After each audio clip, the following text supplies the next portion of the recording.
You're hereby summoned to attend the monthly meeting of the Business and Culture Committee to be held remotely on Tuesday, the 12th of January 2021 at 4 p.m. And could I ask Stephen to go through members' attendance and apologies? And I've had notification from the 3 members that they're running late. That would be Alderman Guy and Councillors Jason Barr and Mary Durgan. Thank you. Okay, thank you, Chair. So we'll just run through the attendance. So Councillor Raymond Barr. Here. Councillor Michaela Boyle. Councillor Michael Cooper. Councillor Shauna Cusack. Here. Councillor Rory Farrell. Here. Councillor Rachel Ferguson. Here. Councillor Aileen Mellon. Alderman David Ramsey. And Alderman Graham Wark. Here, Stephen, Alderman Ramsey. Is he on there now? I don't see him, no. He's just trying to get on there, Stephen.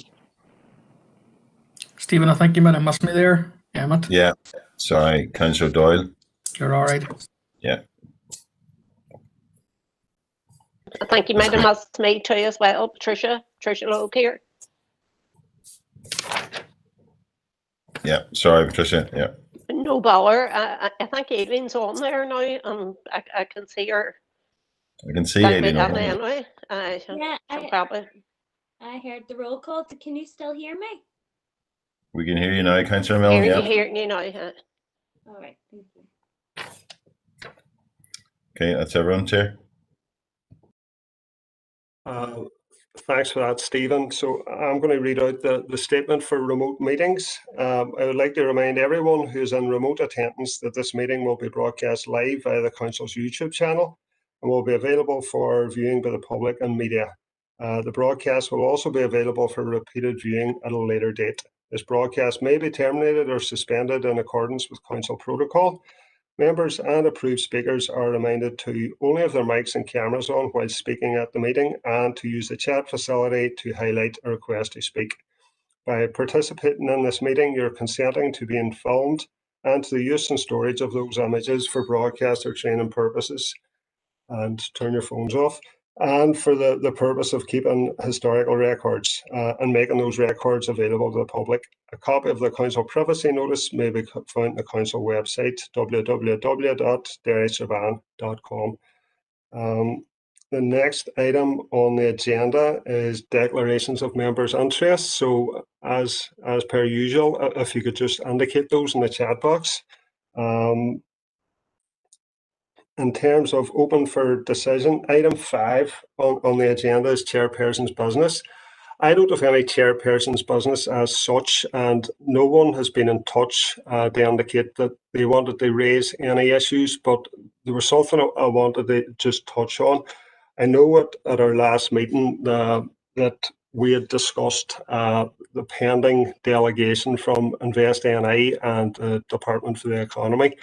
We were expecting them here today to talk about regional balance. Unfortunately, they weren't available, and I've had a discussion with the director, Stephen Gillespie, and we understand that there are pressures within Invest NI, particularly Alan McKeown and his role in administering the COVID restrictions business support scheme, and that has impacted on his availability. But I would just pass over to Stephen Gillespie to give us a brief update on that, please. Yeah, thank you, Chair. And as Chair mentioned, the Invest NI at their own suggestion would have come back today to inform members and keep the kind of discussions and the partnership working going. But they requested that it was postponed for a couple of months just to allow them space, particularly as say Alan McKeown, who's heavily involved in a lot of the schemes. So we thought it was fair, given the current circumstances, to concentrate on that work.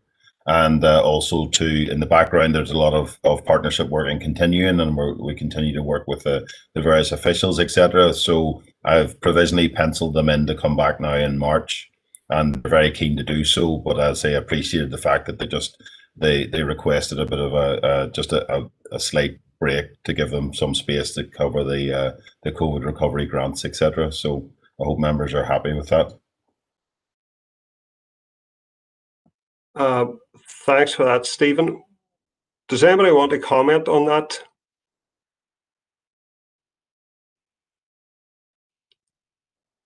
No. Okay. So we'll move to the next item on the agenda, which is item 6, matters arising from the open minutes of our last meeting in December. So are there any items that anybody would like to raise? If you could just indicate in the chat box, please.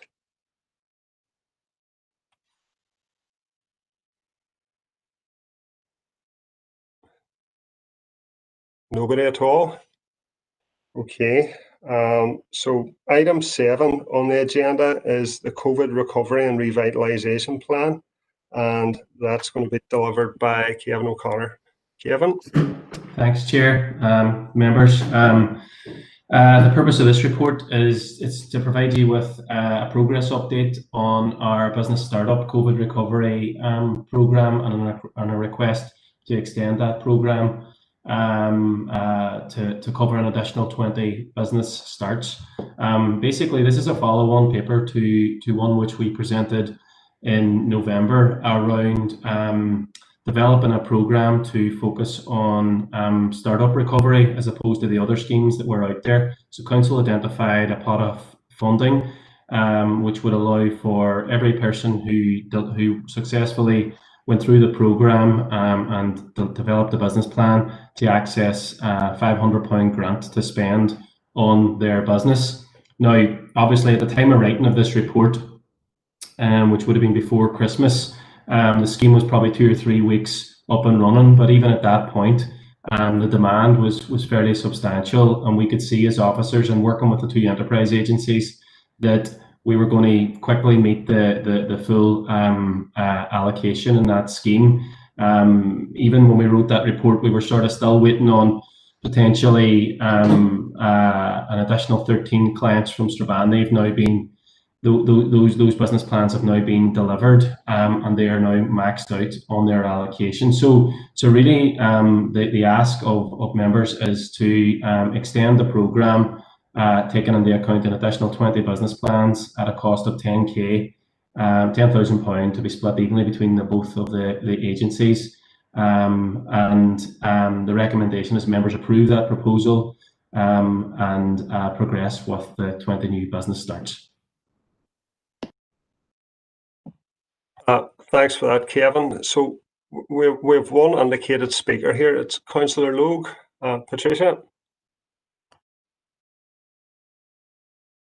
Yes, thank you. And thank you, Kevin, for that update. It's good to see that that the scheme did get a lot of traction, and hopefully these new business startups will be successful. And so I would just propose that we take that item forward. Thank you. And thanks for that, Patricia. I see Councillor Cusack is happy to second, as is Alderman Wark, but Shauna was on first, so Shauna will be noted on the minutes as second that. No further speakers, I assume, on that.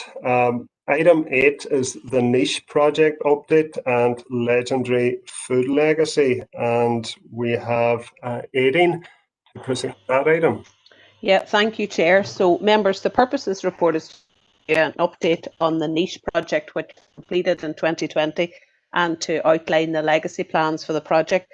You will be familiar with that. We've brought in numerous updates on this project over the last few years. The project, as you know, was a European Interreg funded project with a number of other European partners, including our colleagues in Donegal County Council. The main objective of the project was to facilitate the application of innovation to ensure greater collaboration between research and food innovation centres and food producers. You'll be aware that there were a number of key outputs of the niche project which have really inform the wider strategic food landscape. We have developed the legendary food and drink brand, which we launched in July 2020. The framework for businesses to become accredited under the legendary brand, of which 50 businesses are currently members. Under the Niche project, we also developed the food and drink strategy, which has been the subject of a number of reports to this committee, which we launched in February 2019. We established the food website. We established the food network with a committee of 12 food and drink businesses, 50 accredited members. And as many of you will be aware, that food network has been instrumental in informing and shaping the recovery plans and the response to the pandemic over the last year. We established strategic food groups with the key stakeholders.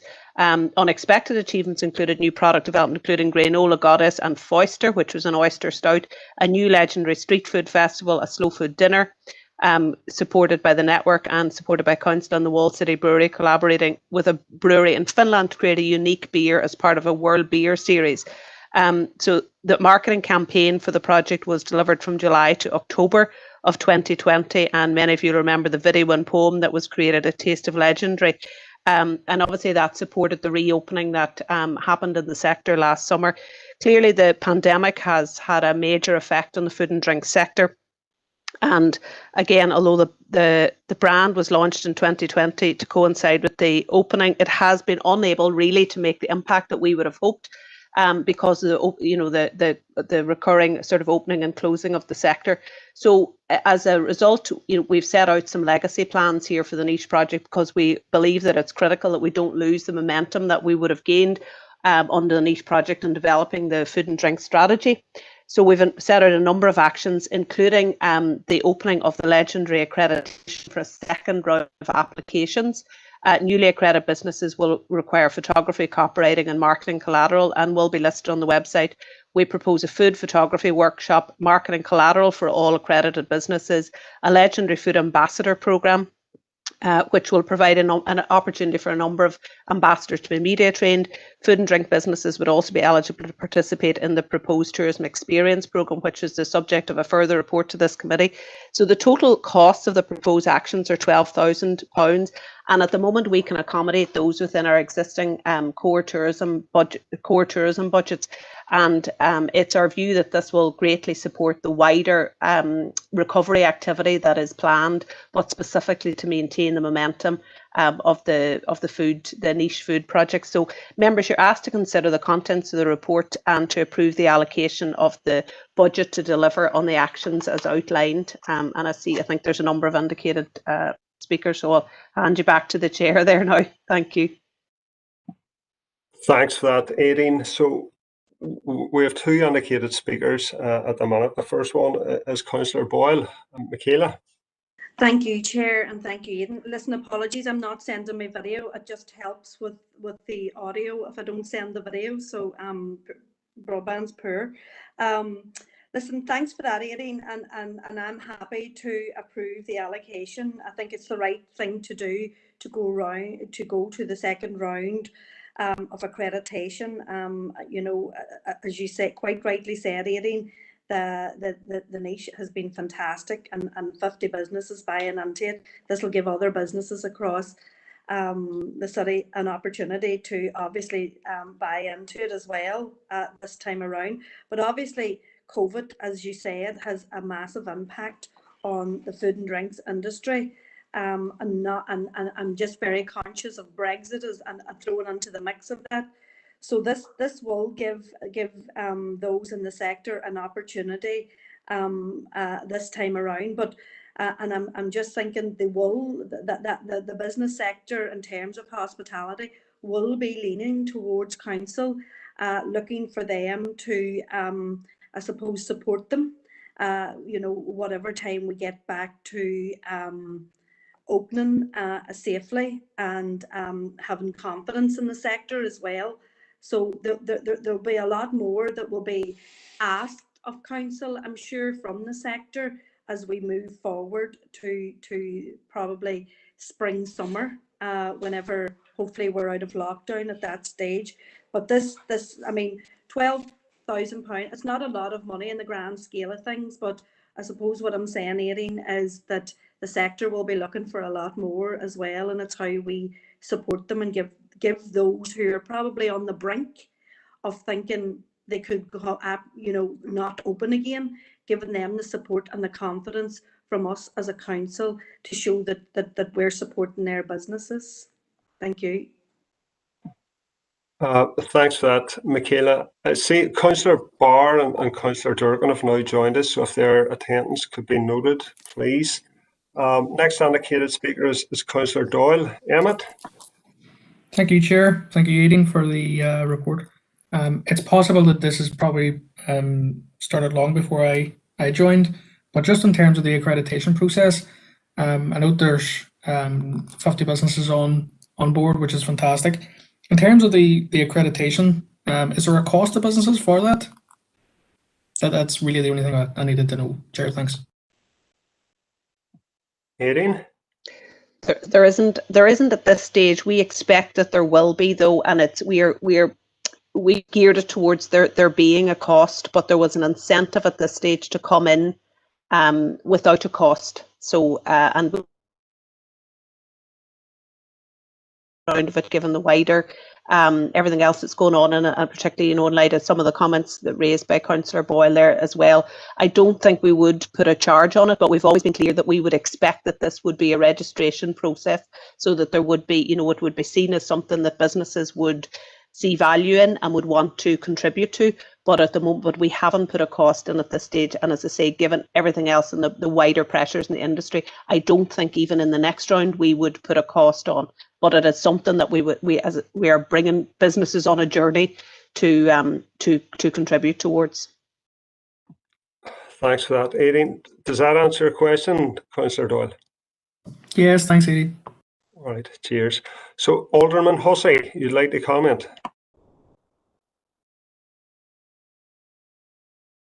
Thanks, Chair, for permission. I'm not a member of the committee. Welcome the overall of what's in front of us here in this report. With regard to tourism landmark, I note that the project is dealing at present with 50 businesses.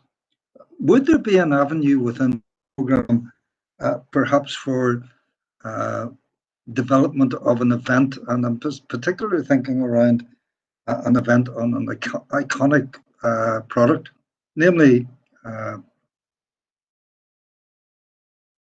the whiskey product, the Irish whiskey product developed by Sheridan at the airport, Shannon Airport. I forget what it was called at the time, but that particular product, Irish coffee, was developed by a man from within our council area.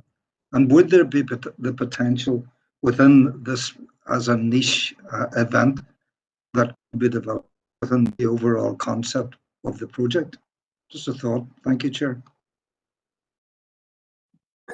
Aidan? Yeah, certainly happy to raise that with the Searan Group. Absolutely, I'm sure there would be potential for something like that. Appreciate it, Chair. Thank you. All right. Thanks, Derek, and thanks, Aidan. I've had a look at the website, and it looks great. It's sharp, it's smart, it's professional, and it's a great platform to sort of promote local food businesses. And I think that they're all gathered under that umbrella brand of Legendary is really, really positive. So I'm looking forward to more food businesses that operate in the area becoming involved. So I think this is a positive outcome. It can only bode well for the future. So next item is item 9. It's the update on the social value motion, and that's Head of Business, Kevin O'Connor. Thank you, Chair.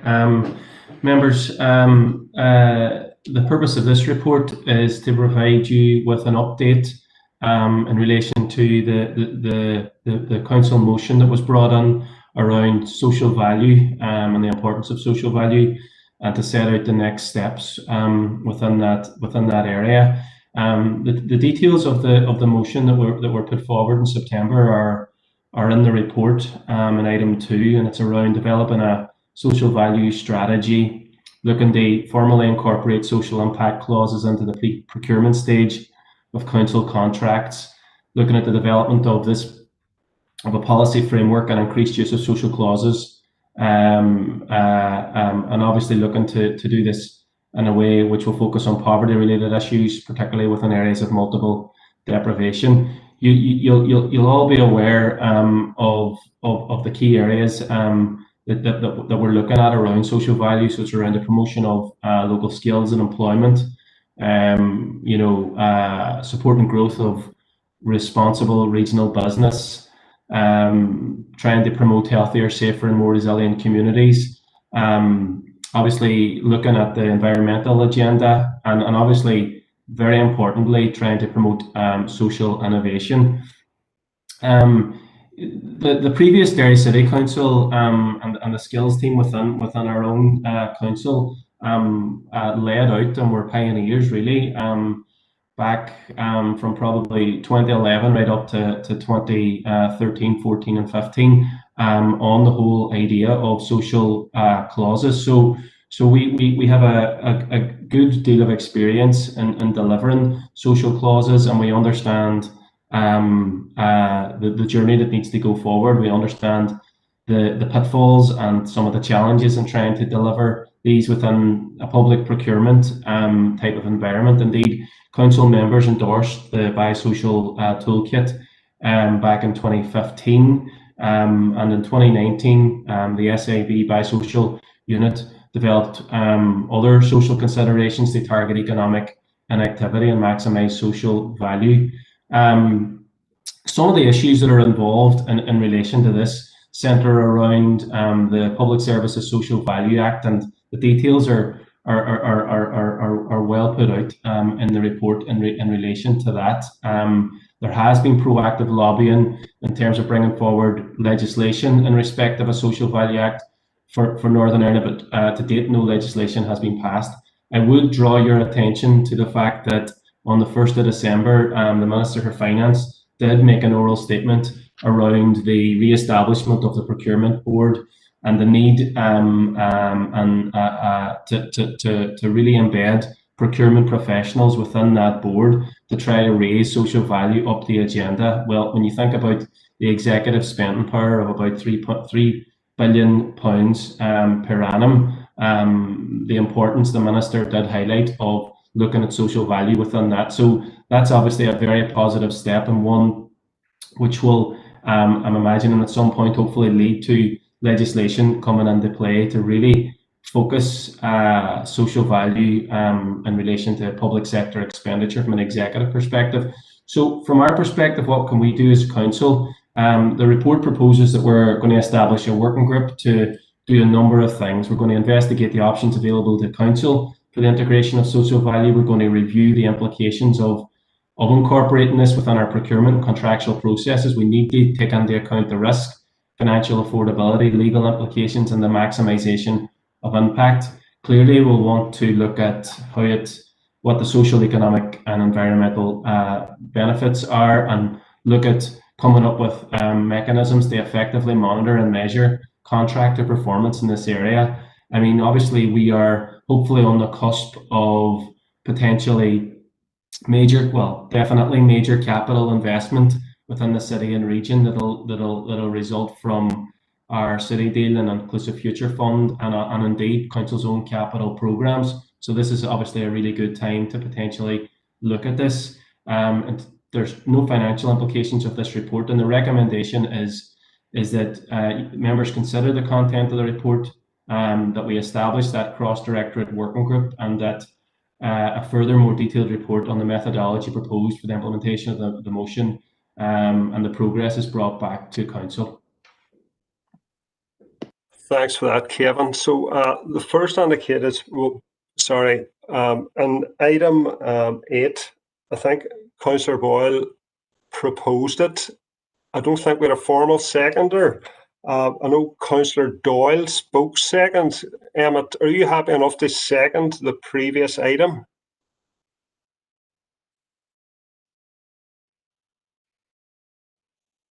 About niche?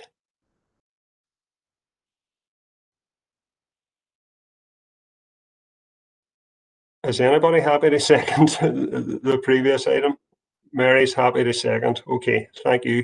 So back to item 9 again. So the first indicated speaker is Councillor Cooper. Michael. Thank you, Chair. Thanks to Kevin. Again, we had proposed this, myself had proposed this motion to Council a few months back on the basis of the spending part that is there that we have, and it was referred to by Kevin in terms of creating many more jobs than we have. With recognition to the fact that Council has, in comparison to other councils in particular, actually used social value and social clauses in the past and had success out of that. But it's the idea of embedding this across every single aspect of council spend, and also the fact that, you know, when it comes to assembly or executive level, when it comes to departments, and Conor Murphy's statement is, as Kevin alluded to, is in line with this, that there's been a lack of potential realised in terms of the central government spend as well, in terms of the idea of creating jobs through social value and social clauses. So I think you know, it's a case of lifting our game, and also the executive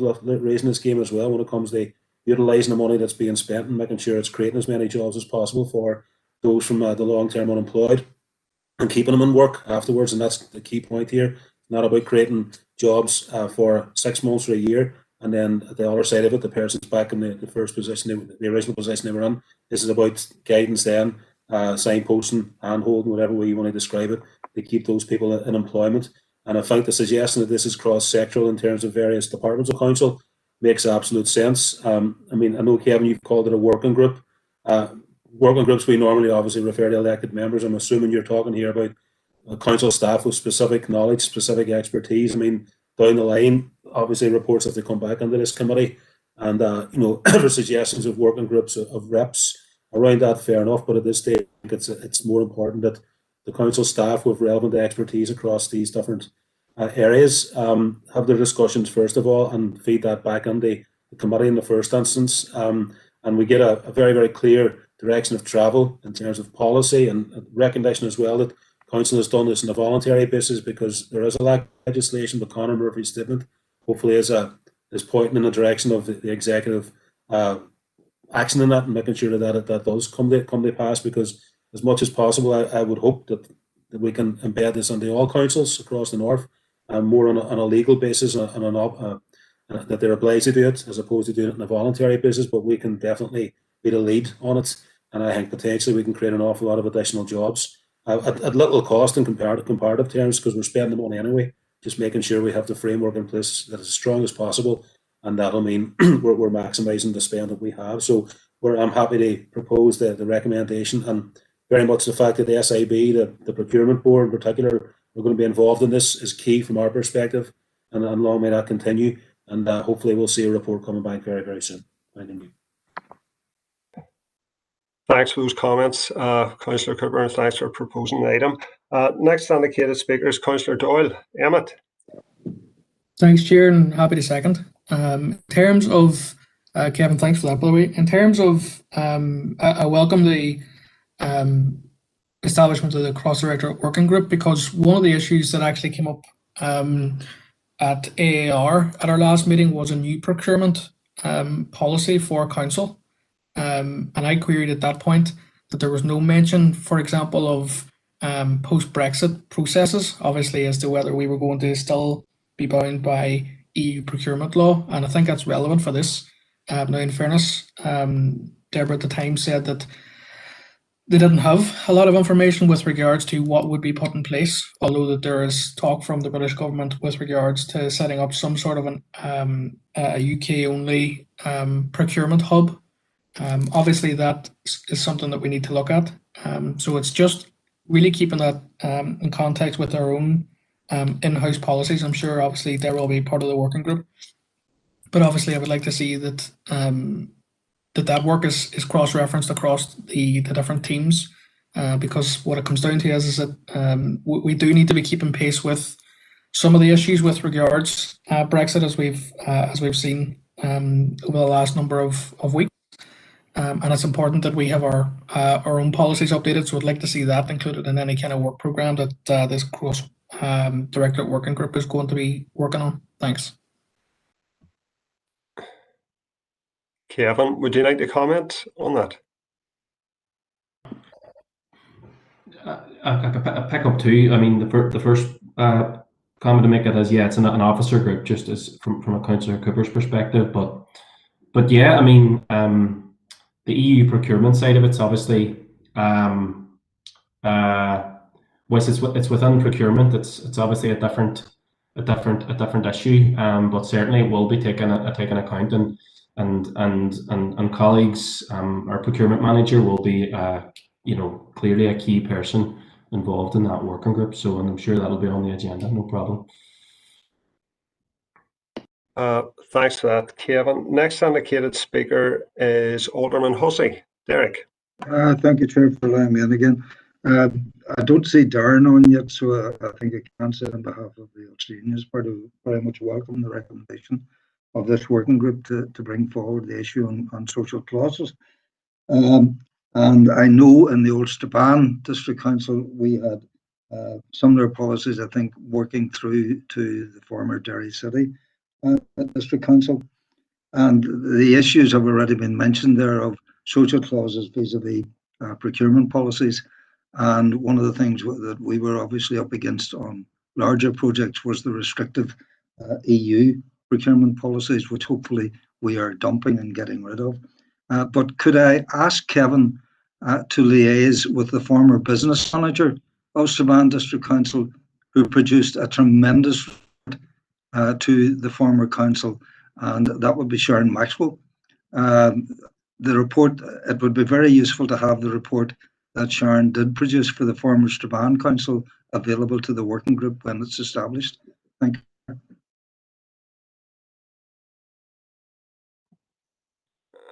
Is that okay, Kevin? Can you speak to Sharon? All right, cheers. Next indicated speaker is Alderman Ramsey. David. Thank you, Chair. Can you hear me okay? Yeah. Yeah. Just first of all, on behalf of the DUP, to thank Kevin for this very, very lengthy and informative report. I know, as usual, we are playing a bit of catch up at the same time, and obviously I welcome the fact that Councillor Cooper did bring this motion, because we do have a study deal on its way, and it's very, very important that we are up to scratch.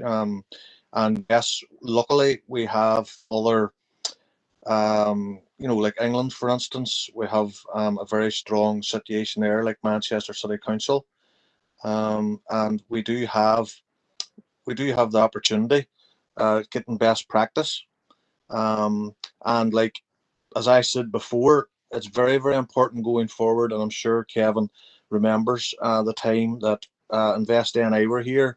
I was asking about an audit of all skills and where we're at with it, and with the city deal coming, it's going to be very important that we have our people up to scratch and basically trained to take on the jobs that are going to be coming. And obviously the social and activity we have and works as well, very important going forward to try and encourage that. And obviously welcome the fact that the minister has made it clear the 3 billion there, and the re-establishment of the procurement board is obviously going to be a big benefit. So I welcome the report, and thank you again, Kevin. Thanks for that, David. And the final indicated speaker is Councillor Cusack. Shauna? Yeah, thank you, Chair. Roy, I'm not going to repeat all the positive comments and affirmations from other members on this, but I just want to, on behalf of the SDLP, you just mention our support for the continued and valuable work on this. It's a very, very important issue. There's a lot to be gained from it for our city and district. Thank Kevin and the team for all the work they've put in so far, and that's basically it. Thank you. Thanks, Shauna. So item 10 is the Tourism Experience Programme and Marketing Campaign, and we've got the Head of Culture, Aileen McCarter, to present that item. Thank you, Chair. Members, this lengthy report, but it's in relation to a tourism experience programme and this, as Chair says, the associated marketing plan to seek your approval for the delivery. You will be aware there's quite a bit of background there in terms of Tourism Northern Ireland's new brand and their Embrace a Giant Spirit brand that's in line with our own tourism strategy, a new level of ambition.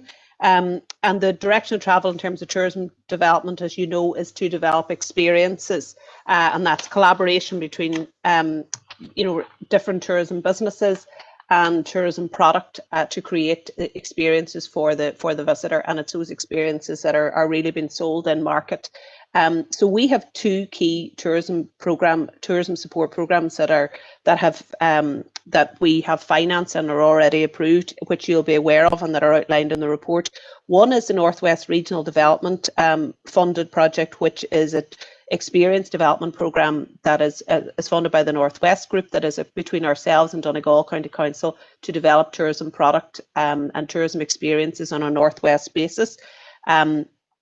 And those members who are familiar with the workings of that group will have seen the detail of that. We are currently out to procurement. That programme is obviously financed, and we expect it to roll out over the coming months, which we hope will coincide with the wider recovery. We have also been successful officers in securing £50,000 of funding from Derry for that includes some match from ourselves to deliver a rural tourism collaborative experience programme. The programme aims are set out in the report, but primarily it's to develop a rural tourism cluster and rural tourism experiences. So that is a very it's very good news, that programme, and we expect that to develop experiences into the Tourism Northern Ireland's brand Embrace a Giant Spirit, and will sit alongside. Indeed, some of those providers will overlap with the Northwest experiences as well. So what we now have is these two significant programmes, one on Northwest basis and one obviously rural basis, but it leaves us with a gap within the council area for I suppose for core tourism businesses.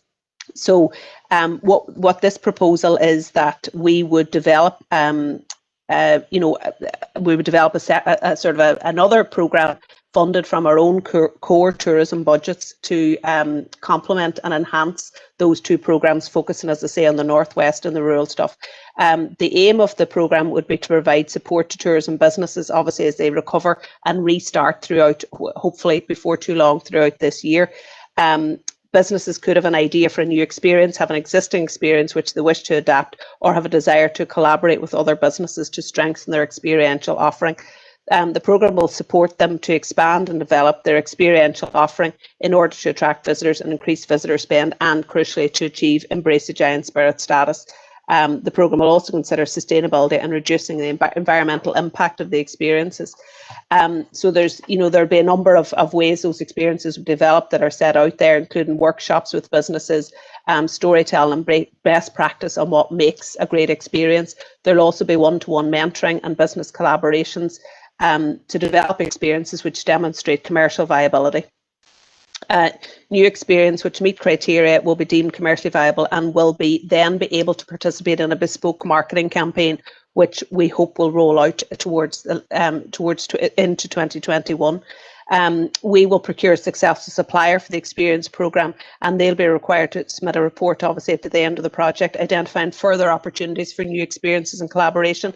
The budgets for this specific, I suppose, the core tourism experience programme are set out in the report, and again, that's clearly to complement the other programmes, the Northwest programme and the rural programme. So members, you're asked to consider the contents of the report and approve the allocation of the budget, which we can accommodate from already approved existing tourism budgets.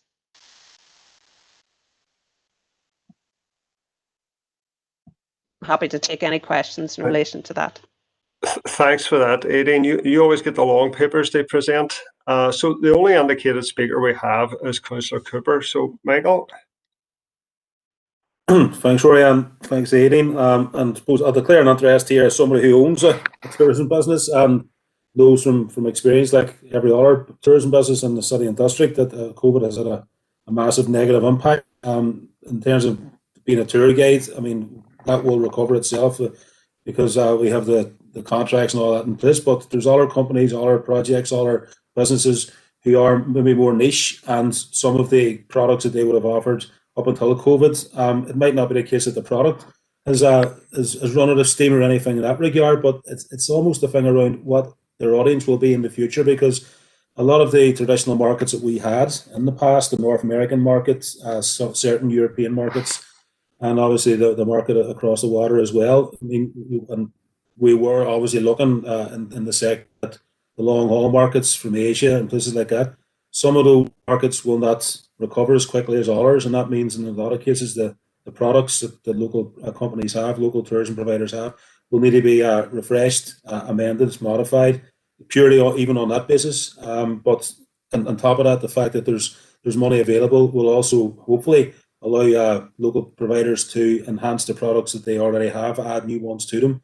Because from my experience and the experience of others in the sector, the last 10 years, it's been a lot of it's been about innovation and creating, in particular, rural tourism, creating new experiences for people who are coming here and want to not just do the usual walking through museums or going on your standard walking tour, but doing more activity-based activities in particular. So from our perspective, we're very, very happy to propose this. And again, when it comes to bringing this out to markets, there's a very, very key need. They have the professional expertise there. They target the right markets when it comes to various destinations in terms of inbound visitors, and all of that is still a research-based job, because we're still trying to work out where people are going to come from once the COVID recovery starts. Because again, even the American market, because of the vaccine and delays there, I know from experience the last few months that there's still a nervousness there that maybe there isn't in other European markets, because they're progressing more quickly in terms of getting the vaccine rolled out. So all of that will have an impact. So we need to make sure that the marketing is very, very precise, is targeted, and having that pot of funding in place is key as well. So happy to propose on that. Thanking you. Thanks, Councillor Cooper. The next indicated speaker is Alderman Wark. Graham.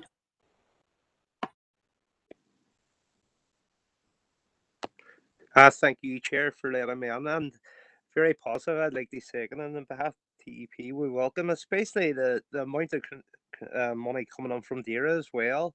Obviously, they have supported the district and the rural quite a bit now with the rural development, and now through the tourism as well. But you only can see what's happening here with the legendary plans, and which brought up in the recent report. It is going to be the capital, more or less, the UK here for tourism, especially with food products. And obviously with this program, when it comes together, it's when we get out of this COVID mess, it's definitely going to be the place to come and see. But definitely welcome the hard work here done by council officers, and keep up the good work. Thank you, Chair. Thanks for that, Graham. Next indicated speaker is Alderman Hussey. Derek. Thanks again, Chair. And very briefly, thanks for the report. Very welcome to the experience, and I think Councillor Cooper referred to it there. It's not just a matter of people doing a walking tour. It's a matter of engagement when they're on board. But of course, the economic benefit to the area is overnight stays, and I think within the overall project, be mindful of the fact of the lack of bed spaces in the rural areas, and perhaps looking at not just the experience, but how the economic benefit can be distributed across the entire district. Certainly, the jewel in the crown is the city and its various attractions, but those attractions have got to be the catalyst that's bringing people and spreading them about the district. Thanks, Chair. Thanks for that, Derek. Alderman Guy has just indicated in the chat box that he's here now, so if his attendance could be noted. So the last item and open for decision is item 11, workers' rights and social justice. So that is Head of Culture, Aideen, please. Thank you, Chair. So, members, the purpose of this report is to inform you of an outline programme for Workers' Rights and Social Justice Week in 2021 and to seek your approval to proceed. You will recall from a council meeting in September 2019 that a Workers' Rights and Social Justice week proposal was adopted by Council, and a further committee paper was presented to this committee in January, outlining the proposal for the same week at the end of April in 2020. The programme was feasible within existing budgets and resources, as the existing collections of the museum service were in keeping with the theme, and officers worked with external groups holding a number of engagement meetings to generate interest in external programming to add to the programme at no extra cost. Key agreed themes were historical, educational and community. Unfortunately, as you will no doubt be aware, the restrictions came in last year, and the programme had to move to a largely online and virtual programme. So this year it's proposed to run a Workers' Rights and Social Justice Week from the 26th of April to the 1st of May, and the focus will be themes of history, education and increased access for communities. The museum service have a number of significant collections relating to workers' rights and social justice that can be utilised in any in this programme, the engagement programme. They're set out in the report, and officers have been scoping a potential similar programme that would allow for a 21 event that can be delivered regardless of any proposed restrictions or budget constraints that will be in place. They include issuing a public call for relevant collections and archives, which would be then made available on the Derry Learning website, to develop online digitisation of archives in such as items from the Shirt Factory collection and the Council Minute Books. The proposal is to deliver 2 or 3 virtual academic talks focusing on key figures such as James Larkin, James Connolly and Michael Davitt. A focus on women's contribution, highlighting Sarah O'Doherty and other key figures, as well as the role of the shirt factories and the role of trade unionism and equal rights, and link in with the planned Shirt Factory exhibition in partnership with the Fashion and Textile Hub. The programme will be supported by building on and developing last year's marketing communication strategy. So it's hoped that the programme will be delivered as part of the current museum service annual programme and within existing marketing and staff resource, despite reduced numbers due to furloughing and other budgetary pressures. Due to the uncertainty around obviously the restrictions this year, it's anticipated that any content will be scoped to deliver virtually and with free access for all. So members are asked to consider the proposal for a Workers' Rights and Social Justice Week for 2021 and approve the programme as set out in the report. Thanks for that, Aideen. So we have 2 indicated speakers, Councillor Durgan and Councillor Mellon. So Mary? Yeah, Chair, thank you. Thank you, Aideen, for that excellent report. I'm very happy to propose this, and I think there's a lot to be excited about in that outline programme. And I just recall it was around this time last year that actually we had started looking at setting up the programme for the April, which was ambitious in itself. And then, you know, the way things went, it was brilliant that actually the team were able to adapt and deliver what was an excellent programme of virtual events. And as you said, is something that can be built upon this year. And the historics of the museums have been doing excellent work all year round on a virtual basis.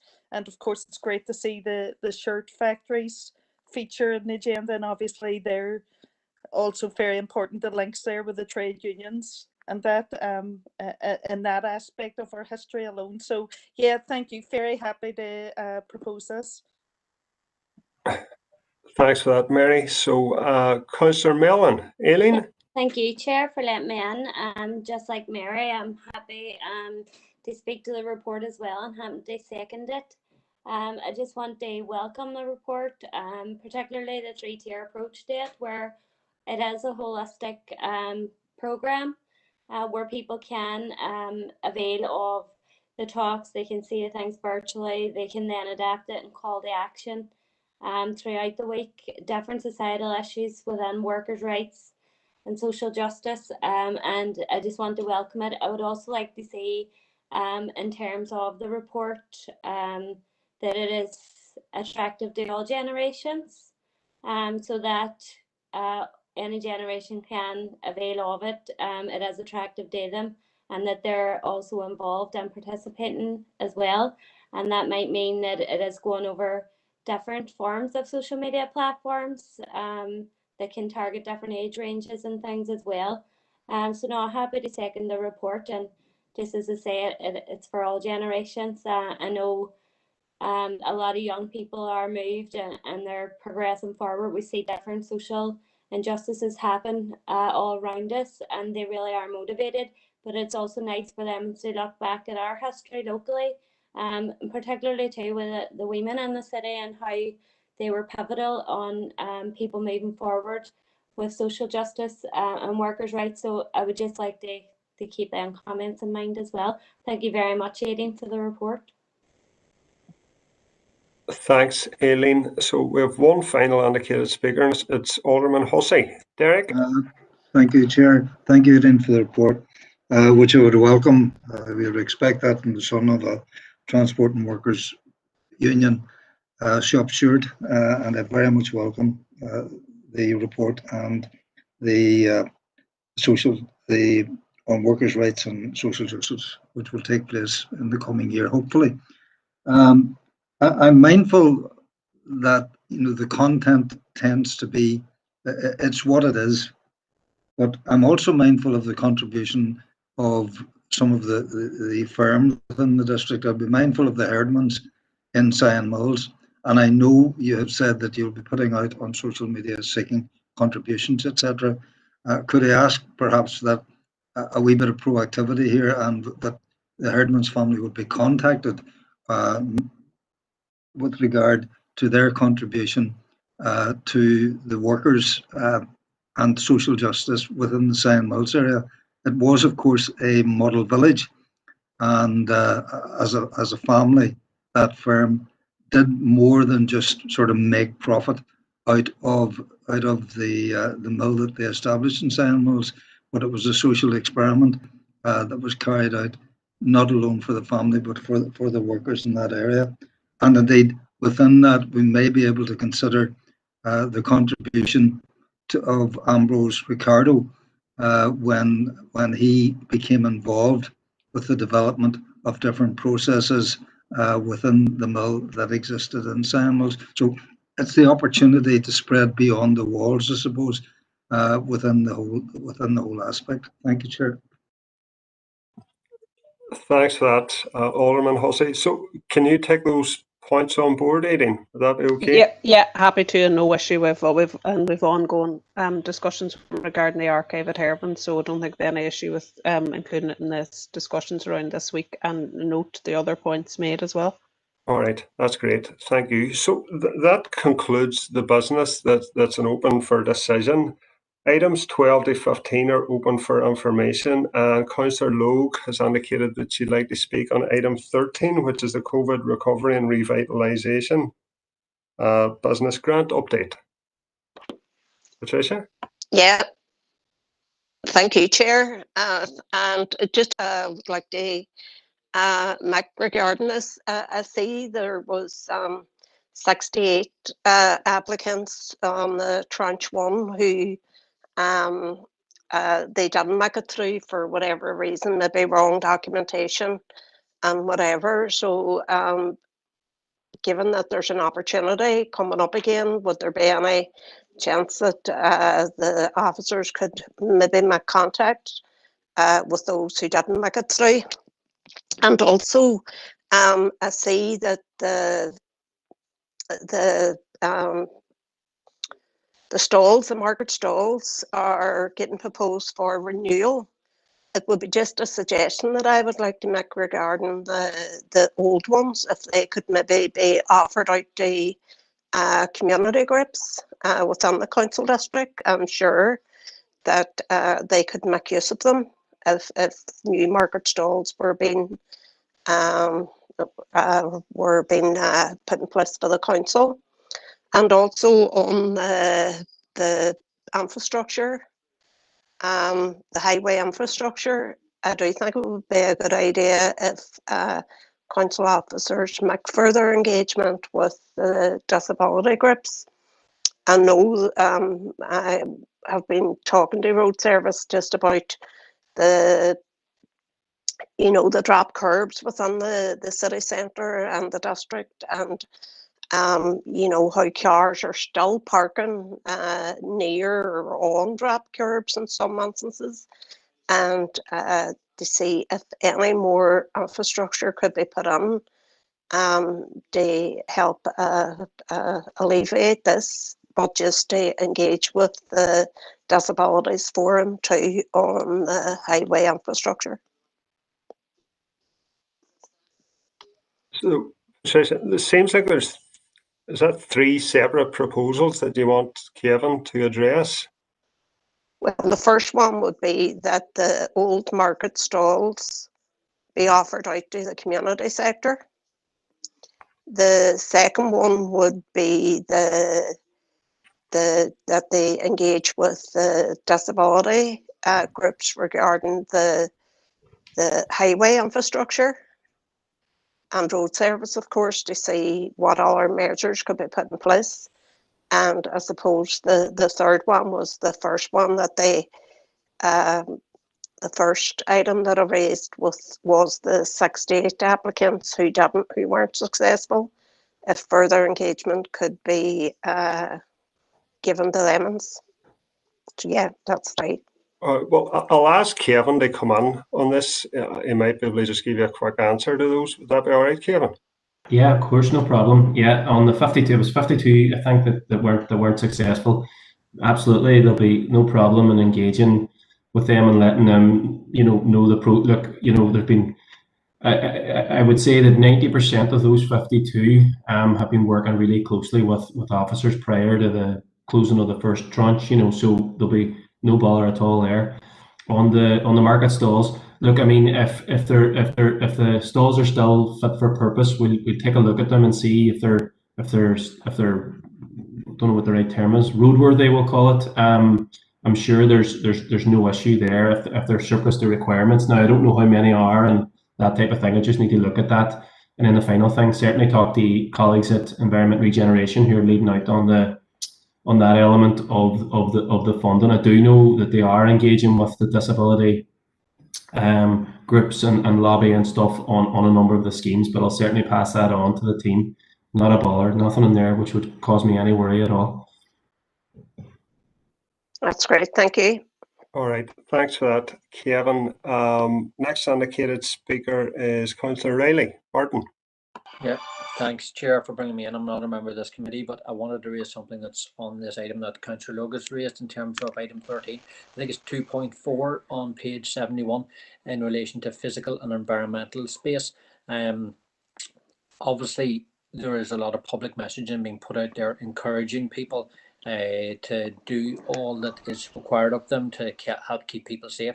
But unfortunately, there has been graffiti put up on various locations discouraging people to do that, telling them not to wear masks, etc. And I'm just wondering, could council officers engage with the likes of the Public Health Agency to see is there funds available, or at least consideration can be given to the council's cleansing section so that they can help stamp out that type of unwanted graffiti, which is discouraging public health messages at this time. There's a number of locations around the city where this has been put up. On our own council property, in car parks, etc., we can take action, but on private businesses and other spaces, there may be scope for the other public health bodies to try and engage with ourselves to make sure that that type of messaging is not displayed. Thanks, Chair. Thanks for that, Martin. Kevin, would you like to comment on that? Yeah, no, I noticed that myself. I do know that the marketing team have over the last couple of weeks been refreshing some of the physical distance signing and some of the COVID type signage that was up there, and I'm sure some of that refreshing will have allowed for the removal of some of those signs that were defaced.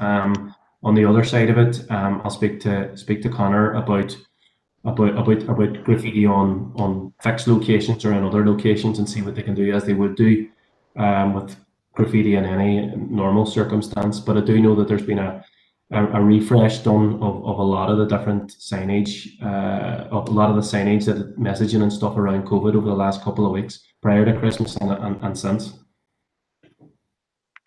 Thanks for that, Kevin. So we now have 2 more indicated speakers. So Councillor Doyle, Emmett. Thanks, Chair. I'm going to try and be a bit crafty with this, Kevin, because I had thought about it during the week. See, just in terms of the the monies with regards to highway infrastructure and things along those lines. I know there's probably a lot that's going to be featured along the lines of what Patricia had said, but is there any way that we could look as well around infrastructure, around bridges for things along the lines of mental health support that council could take on board, given that it's coming directly from DFI? So things like supportive messaging or signposting, for example. I know we've been through this 1,000 times before, but just given the specific mention of infrastructure and it because it's coming from the department, could that be something that's looked into as well, please? Councillor, could you clarify what you're asking? Because I'm not entirely sure, Councillor Doyle. I suppose what I'm asking, Chair, is that can we look into any kind of supportive messaging that, for example, signposting that can be placed on, for example, the Craigavon Bridge, as we know it's under the auspices of DFI. The money's coming from DFI. I'm sure it's something that has been looked at 1,000 times before, but given just the opportunity that we have here, would that be possible to look as part of the overall program as well? Do you want me to come in there, Chair? If you could, Kevin.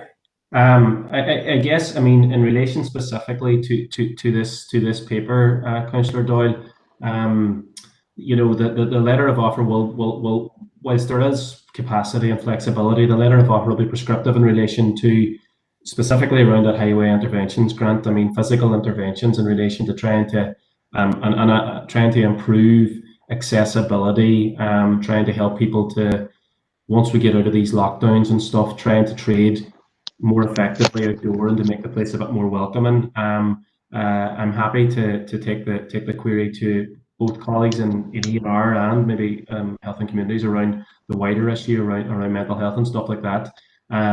So, you know, but I would say that look, the main purpose of the funding is around the ability of our towns and city centres and rural areas to try to facilitate businesses to be able to trade in a safe manner once we obviously come out of these restrictions at the minute. So that's as best as I can answer it, Chair. Well, that was a good attempt at it. I was going to mention that that probably lies within the Health and Community Directorate. So, Councillor Doyle, it's on Thursday. I'm sure that you'd be able to make that proposal on Thursday. It's probably the more appropriate committee, to be fair. Would that be okay?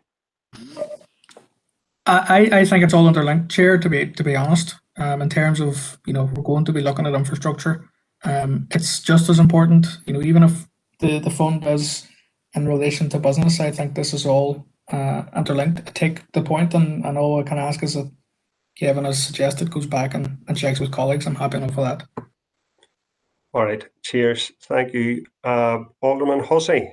Derek? Thank you for the opportunity, Chair, and thank you, Kevin. Excellent report, excellent plans, but, and you expected a lot, I'm sure. 2.4, 2.6, 2.8 in particular. And if I look at 2.6 and read it, specialist town, city centre cleaning, purchase of 2 machines for cleaning schedules of both locations. I presume that means City and Strabane.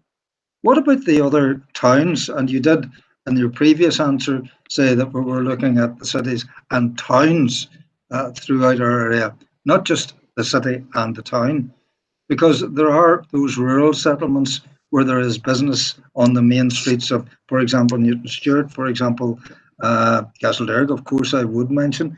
But are they included within all of this physical and environmental improvements, the specialist town centre cleaning, animation, marketing campaign, or is it all towards the city and Strabane town? Thank you, Chair.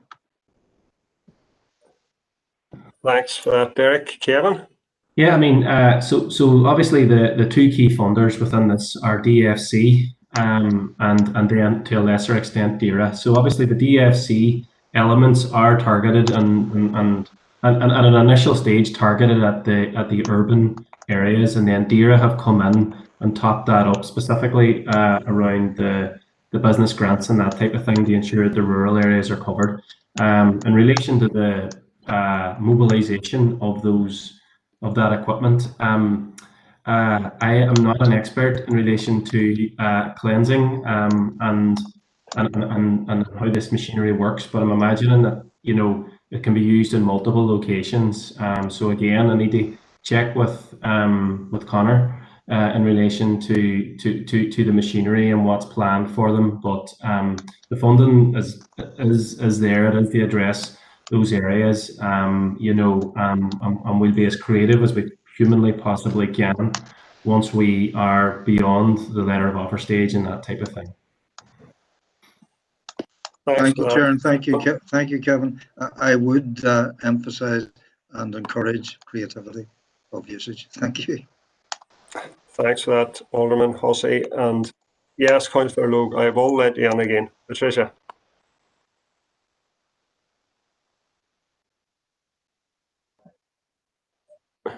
It's just on Councillor Doyle's proposal about signage on the bridge. I would just ask Kevin, first of all, we do agree that the mental health, especially now, of everybody is a concern.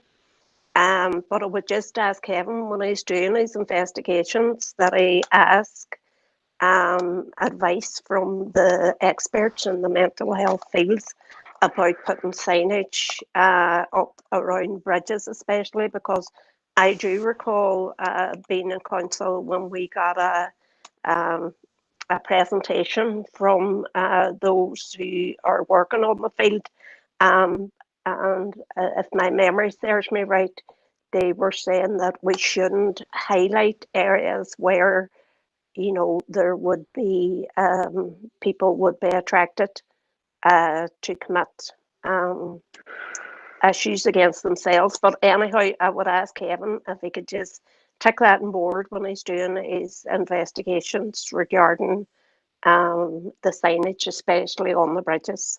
Thank you. I'm certain that Kevin will, and Kevin, more than anybody, knows that this is the Business and Culture Committee, and I do think we're at the risk of veering under the responsibility of a different committee here. In my view, that sits within Health and Communities, which meets on Thursday. But Kevin has agreed to have a conversation with senior officers within that department. So in terms of open for information, nobody has indicated that they wish to speak on any other item. So I'm going to ask for a proposer to go into confidential, and I'm going to ask Wendy to turn off the live stream, please. Proposed Chair, Alderman Moore.